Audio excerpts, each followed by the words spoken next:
ವಿಶ್ವ ಮಾನವನ ಕಲ್ಪನೆ ಇಂದಿಗೂ ಪ್ರಸ್ತುತವಾಗಿದೆ. ಈ ಕಲ್ಪನೆಯನ್ನು ತಮ್ಮ ಸಾಹಿತ್ಯದ ಮೂಲಕ ಪ್ರತಿಪಾದಿಸಿದ ರಾಷ್ಟ್ರಕವಿ ಕುವೆಂಪು ಅವರು ಅತ್ಯಂತ ಶ್ರೇಷ್ಠ ವ್ಯಕ್ತಿ ಎಂದು ಹಿರಿಯ ಸಾಹಿತಿ ವೀರ ಹನುಮಾನ್ ಅವರು ಹೇಳಿದರು. ರಾಯಚೂರು ನಗರದ ಕನ್ನಡ ಭವನದಲ್ಲಿ ಜಿಲ್ಲಾಡಳಿತ ಮತ್ತು ಕನ್ನಡ ಮತ್ತು ಸಂಸ್ಕೃತಿ ಇಲಾಖೆ ವತಿಯಿಂದ ಹಮ್ಮಿಕೊಂಡಿದ್ದ ವಿಶ್ವ ಮಾನವ ರಾಷ್ಟ್ರಕವಿ ಕುವೆಂಪು ಅವರ ಜಯಂತಿ ಕಾರ್ಯಕ್ರಮವನ್ನು ಉದ್ಘಾಟಿಸಿ ಮಾತನಾಡಿದ ಅವರು, ಮನುಷ್ಯ ಹುಟ್ಟುತ್ತಾ ವಿಶ್ವ ಮಾನವನಾಗಿದ್ದಾನೆ. ಆದರೆ ಜಾತಿ, ಮತ, ಧರ್ಮ, ಭಾಷೆ, ಜನಾಂಗ ಇತ್ಯಾದಿ ಭೇದ ಭಾವಗಳಿಂದ ಅವನು ಅಲ್ಪ ಮಾನವನಾಗುತ್ತಾನೆ. ಈ ಭೇದ ಭಾವಗಳನ್ನು ತೊಡೆದುಹಾಕಿ ಎಲ್ಲರೂ ವಿಶ್ವ ಮಾನವರಾಗಬೇಕು ಎಂಬುದು ಕುವೆಂಪು ಅವರ ಸಂದೇಶವಾಗಿದೆ.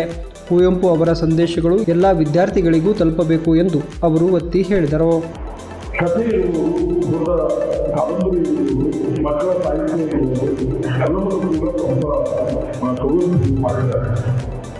ಅದರಲ್ಲಿ ಎಲ್ಲವನ್ನೂ ಅವರು ನೀಡಿರುವುದಾದರೆ ಅವರು ಮಾಡಿರುವುದು ಅಂತಂದರೆ ವಿಶ್ವ ಮಾನವ ಸಂದೇಶವನ್ನು ಸಾಧಿಸುತ್ತಾರೆ.